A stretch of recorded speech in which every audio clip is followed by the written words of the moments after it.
Welcome to all of you. और आज हम इकोलेलिया की एक सीरीज स्टार्ट कर रहे हैं।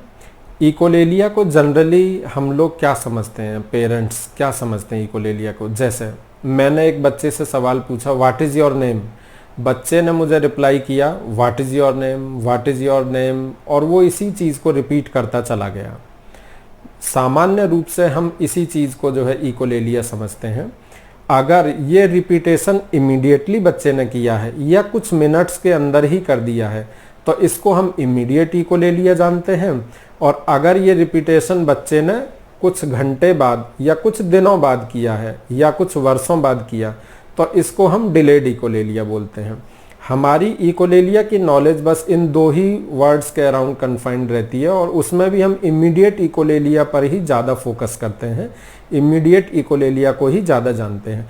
फिर हम क्या करते हैं, फिर हम तरह तरह के वीडियोस देखते हैं, तरह तरह की जानकारियां इधर उधर से एकत्रित करते हैं और बच्चे पर स्ट्रेटजीज और कुछ ट्रिक्स, कुछ टेक्निक्स लगाना शुरू कर देते हैं।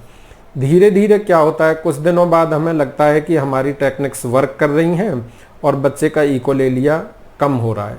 लेकिन कुछ महीने बीतने के बाद ये इकोलेलिया 2 गुना होकर के बच्चे में लौट आता है, 2 टाइम्स इकोलेलिया लौट आता है। दरअसल ऐसा हुआ क्यों, इसी पर हमारी ये पूरी सीरीज आधारित है। और इस सीरीज का फर्स्ट वीडियो आज हम आपके सामने लेकर के आ रहे हैं कि आखिर जो इकोलेलिया रिडक्शन के प्लान्स हैं वो कुछ समय तक काम करने के बाद अचानक फेल क्यों हो जाते हैं और इकोलेलिया कई गुना होकर के क्यों लौट आता है। तो इसके कारण में जानने के लिए, अंदर जाने के लिए हम कुछ चीज़ों को अच्छे से समझेंगे कि ये बेसिक रीज़न इसके क्या होते हैं, कहाँ गलती होती है। पहला सबसे इम्पॉर्टेंट पॉइंट आता है कि इकोलेलिया को कम करने या एकदम इकोलेलिया को ख़त्म करने के लिए हम बच्चे पर बिना जाने और समझे एक्सरसाइजेस का, ट्रिक्स का और टेक्निक्स का यूज़ करना स्टार्ट कर देते हैं। ठीक है, हम ये नहीं जानने की कोशिश करते हैं कि बच्चे को कौन से टाइप का इकोलेलिया है। ठीक है, हम केवल 2 ही इकोलेलिया जान रहे हैं, इमीडिएट और डिलेड इकोलेलिया। इसके अलावा हम बच्चे के इकोलेलिया की सब वैरायटी कौन सी है ये नहीं जानते हैं। दूसरा सबसे इम्पॉर्टेंट बात यह है कि कोई भी बिहेवियर बच्चा कर रहा होता है तो हम कहते हैं बिहेवियरल थेरेपी में कि उसका एक फंक्शन होता है। तो बिहेवियर करने के फंक्शन होते हैं जिनको हम शॉर्ट एक्रोनिम SEAT सीट बोलते हैं। यानी किसी भी बिहेवियर के पीछे सेंसरी रीजन हो सकता है, एस्केप एक रीजन हो सकता है, अटेंशन रीजन हो सकता है और टेंजिबल रीजन हो सकता है। इसका अर्थ क्या हुआ, बच्चे ने कोई बिहेवियर किया, मान लीजिए इकोलेलिया ही किया, तो उसके पीछे हो सकता है बच्चा कुछ डिमांड कर रहा हो, वो अटेंशन चाह रहा हो, वो एस्केप मतलब उस कंडीशन से निकलना, वहाँ से भागना चाह रहा हो, उसको कोई फूड आइटम चाहिए, टेंजिबल वो चाह रहा हो, या कुछ नहीं, ऑटोमेटिकली ये चीज़ हो रही हो जिसको हम सेंसरी बोल देते हैं। तो किसी भी बिहेवियर के पीछे जो फंक्शन है उसको बिना जाने हम स्ट्रेटजीज को और टेक्निक्स को अप्लाई कर देते हैं। तो कुछ समय तक तो हमको लगता है कि ठीक हो रही हैं चीज़ें, लेकिन फिर वो हम पे डबल फायर हो जाता है, 2 गुना तेज़ी से चीज़ें वापस लौट करके आ जाती हैं। तो पहली चीज़, हमको टाइप ऑफ इकोलेलिया पता होने चाहिए कि हमारा बच्चा किस टाइप का इकोलेलिया कर रहा है। हमें इकोलेलिया का फंक्शन पता होना चाहिए, तो हमें फंक्शन भी इकोलेलिया का नहीं पता होता। तीसरी इंपॉर्टेंट चीज़ है कि हम इधर उधर से वीडियो या चीज़ों को, मैटर को एकत्रित करके बच्चे के इकोलेलिया पर वर्क करना शुरू कर देते हैं। ठीक है ना। और ऐसी स्थिति में क्या होता है, कई बार बच्चा इंटरनल स्ट्रेस डेवलप कर लेता है। तो जो इकोलेलिया इमीडिएट या डिलेड इकोलेलिया था, इमीडिएट था या डिलेड इकोलेलिया था, वो अंदर ही अंदर गायब हो जाता है और स्ट्रेस इकोलेलिया में कन्वर्ट हो जाता है। मतलब आपने जिस बिहेवियर के लिए, जिस इकोलेलिया के लिए वर्क करना शुरू किया था वो इकोलेलिया तो खत्म हो गया, लेकिन एक स्ट्रेस इकोलेलिया बच्चे में डेवलप हो गया। यानी इकोलेलिया का केवल आपने ट्रांसफॉर्मेशन, एक इकोलेलिया को दूसरे इकोलेलिया में आपने कन्वर्ट कर दिया, मॉडिफिकेशन नहीं हो पाया इकोलेलिया का। एक एप्रोप्रिएट बिहेवियर या एप्रोप्रिएट लैंग्वेज स्किल उसकी जगह डेवलप नहीं हो पाई। तो ये हमारा 5वां सबसे इम्पॉर्टेंट रीज़न होता है। छठा इंपॉर्टेंट रीज़न होता है कि गलत स्ट्रेटजीज को अपनाने की वजह से, जैसे कोई भी स्ट्रेटजी हम बच्चे पर लगा रहे हैं तो हमें टाइप, फंक्शन, उसका क्या प्रोटोकॉल है उस स्ट्रेटजी का, ये सारी चीज़ें पहले से पता होनी चाहिए। जब हमें ये सारी चीज़ें पता नहीं होती हैं तो कई बार हम इकोलेलिया को ग्रेजुअली एक्सटेंसिव इकोलेलिया में कन्वर्ट कर देते हैं। मतलब अभी इकोलेलिया बच्चे में इमीडिएट था या डिलेड था या दोनों इकोलेलिया थे, लेकिन हमारी स्ट्रेटजीज में फॉल्ट होने की वजह से वो एक्सटेंसिव इकोलेलिया में कन्वर्ट हो गई। और अक्सर हम देखते हैं कि इकोलेलिया परसिस्ट करता रहता है, उसकी फ्रीक्वेंसी या उसकी इंटेंसिटी कुछ हद तक कम हो जाती है लेकिन वो ख़त्म नहीं हो पाता।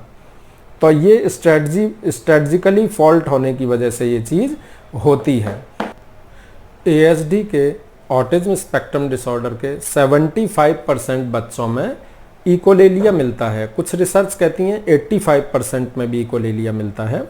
तो हम ये मान के चलते हैं कि 75 to 80% बच्चों में इकोलेलिया हमें देखने के लिए मिलता है। इकोलेलिया क्या है? पैरट स्पीच, बच्चा रिपीट कर रहा है हमारी बात को। रिपीटेशन ऑफ वर्ड्स, फ्रेजेस और sentences which are contextually inappropriate, यानी कि उस कॉन्टेक्स्ट में वो वर्ड्स, फ्रेज या सेंटेंस इनअप्रोप्रिएट हैं, सही नहीं है। इसी को हम, उस रिपीटेशन को हम इकोलेलिया बोलेंगे। ठीक है ना? तो इकोलेलिया है क्या एग्जैक्टली? इकोलेलिया एक टाइप ऑफ स्पीच है जिसकी सीवियरिटी हमारे बच्चे के लैंग्वेज डेवलपमेंट के इनवर्सली प्रोपोर्शनल होती है। इसको समझने के लिए आप ये चार्ट एक बार देख सकते हैं। ये यानी कि echolalia is inversely proportional to language. Language skill development जितना अच्छा होगा, इकोलेलिया की सीवियरिटी उतनी ही कम होती चली जाएगी। यानी अगर किसी बच्चे का इकोलेलिया बहुत ज़्यादा बढ़ा हुआ है, हाई इकोलेलिक बच्चा है, तो हमें उसमें लैंग्वेज स्किल डेवलपमेंट पर वर्क करना होगा। उसको बढ़ाएंगे, इकोलेलिया ऑटोमेटिक रिडक्शन हो जाएगा। लेकिन हम करते क्या है? हम इकोलेलिया को रिड्यूस करने का प्लान करते हैं, लैंग्वेज स्किल डेवलपमेंट पर पुअर फोकस हमारा रहता है। और यहीं पर स्ट्रेटजिकली हम जो है गलती कर बैठते हैं। ठीक है? दूसरी चीज़, सभी लोग कहते हैं कि सर ये इकोलेलिया, आजकल सब लोग कहते हैं इकोलेलिया नॉर्मल है, इकोलेलिया बहुत अच्छा है, इकोलेलिया गुड है, तो फिर इसके रिडक्शन के प्लान बनाने की क्या ज़रूरत है? फिर क्या ज़रूरत है इकोलेलिया को कम करने की? अब इस चीज़ को ऐसे समझिए कि इकोलेलिया स्पीच और लैंग्वेज डेवलपमेंट का एक पड़ाव है। यानी जब भी बच्चे में स्पीच और लैंग्वेज डेवलपमेंट होता है तो इकोलेलिया एक फेज में आता है। ठीक है ना? अप टू 3 इयर्स तक हम ये मान के चलते हैं कि बच्चे में इकोलेलिया परसिस्ट कर सकता है। बियॉन्ड 3 इयर्स इकोलेलिया खत्म हो जाना चाहिए या कम हो जाना चाहिए। बियॉन्ड 3 इयर्स अगर इकोलेलिया परसिस्ट कर रहा है तो हमें बच्चे पर प्रॉपर वर्कअप करने की ज़रूरत है। ये तो पहला पॉइंट हुआ। दूसरा, इसको हम रिडक्शन का प्लान क्यों फिर बनाते हैं? फिर क्या ज़रूरत है अगर ये स्पीच लैंग्वेज डेवलपमेंट का नॉर्मल पार्ट है तो? इसको समझना है। जैसे अभी मैंने आपसे क्वेश्चन पूछा, बच्चे से क्वेश्चन पूछा, मान लीजिए कि व्हाट इज योर नेम। बच्चे ने क्या रिपीट किया? What is your name, what is your name, what is your name. अब यहाँ पर बच्चे की स्पीच भी ठीक है, उसकी लैंग्वेज भी ठीक है, वो जो सेंटेंस बोल रहा है व्हाट इज योर नेम वो भी ठीक है, तो फिर इसको रिड्यूस करने की ज़रूरत क्यों आ गई? क्योंकि ये कॉन्टेक्चुअली इनअप्रोप्रिएट है। हम बच्चे से एक्सपेक्ट कर रहे हैं कि बच्चा क्या बोले, अपना नाम बोले, लेकिन वो हमारे ही सेंटेंस को रिपीट कर रहा है। यानी स्पीच और लैंग्वेज तो बच्चा सही प्रोड्यूस कर रहा है, लेकिन वो स्पीच और लैंग्वेज जो रिपीटेशन है वो कॉन्टेक्चुअली इनअप्रोप्रिएट है, वो उस परिस्थिति के वश सही नहीं है। तो ये बहुत इंपॉर्टेंट बात है कि उस संदर्भ में वो सेंटेंसेज या फ्रेजेज या वर्ड्स जो बच्चा रिपीट कर रहा है वो सही नहीं होते। तो अब आप कुछ चीज़ों को बहुत अच्छे से क्लियर कट समझ रहे होंगे इकोलेलिया की, कि आपको कमी कहाँ पे नज़र आई। बच्चे ने सेंटेंस सही बोला, फिर कमी कहाँ पे रही?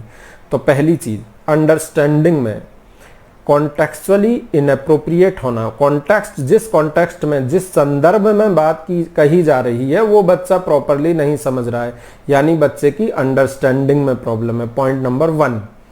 पॉइंट नंबर 2, प्रोसेसिंग स्लो है बच्चे की। जैसे मैंने बच्चे से पूछा व्हाट इज योर नेम, अब बच्चा अंडरस्टैंड नहीं कर पा रहा है कि उसको आंसर क्या देना है, तो वो समय मांग रहा है। उस आंसर को उसका ब्रेन प्रोसेस कर रहा है कि क्या आंसर देना है। तो अब उस प्रोसेस को मास्क करने के लिए बच्चा उसी सेंटेंस को हमारे को कॉपी पेस्ट कर ले रहा है, वही सेंटेंस बच्चा बोल दे रहा है। तो इससे बच्चे के दिमाग को समय मिल गया है, यानी प्रोसेसिंग टाइम बच्चा ले रहा है हमसे, ठीक है ना। उसका ब्रेन प्रोसेस कर रहा है इस सवाल को कि इसका आंसर क्या दे रहा है, इसीलिए वो इकोलेलिया कर रहा है, यानी प्रोसेसिंग स्पीड में कमी होना। ठीक, ये दूसरा पॉइंट हमारा हुआ। अब आती है तीसरी चीज। तीसरी चीज है कि बच्चा क्यों आखिर ऐसा किया, क्यों बच्चे ने वही सेंटेंस रिपीट कर दिया। क्योंकि बच्चा जानता ही नहीं है कि उसको बोलना क्या है, यानी उसकी लैंग्वेज क्या होनी चाहिए, उसको क्या बोलना है। लैंग्वेज का development up to the age, up to the mark नहीं है, यानी लैंग्वेज स्किल अपलिफ्टमेंट बच्चे का नहीं हुआ है। वो ये नहीं जानता कि मेरी उम्र 5 साल है, ये बोलना है इस सवाल का जवाब, ठीक है। उसको 5 साल नहीं पता है, अपनी उम्र नहीं पता है, यानी लैंग्वेज स्किल डेवलपमेंट में बच्चे के परेशानी है। तो अब आप बहुत ध्यान से समझिएगा कि इकोलेलिया में हो क्या रहा है। 3 जगह पर दिक्कत आ रही है। पहला पॉइंट, बच्चा अंडरस्टैंड नहीं कर पा रहा, कॉन्टेक्स्ट को सेट नहीं कर पा रहा है। दूसरा पॉइंट, बच्चे की प्रोसेसिंग टाइम ज्यादा है, प्रोसेस टाइम ज्यादा ले रहा है बच्चा, इसीलिए वर्ड को रिपीट कर दे रहा है, सेंटेंस को रिपीट कर दे रहा है।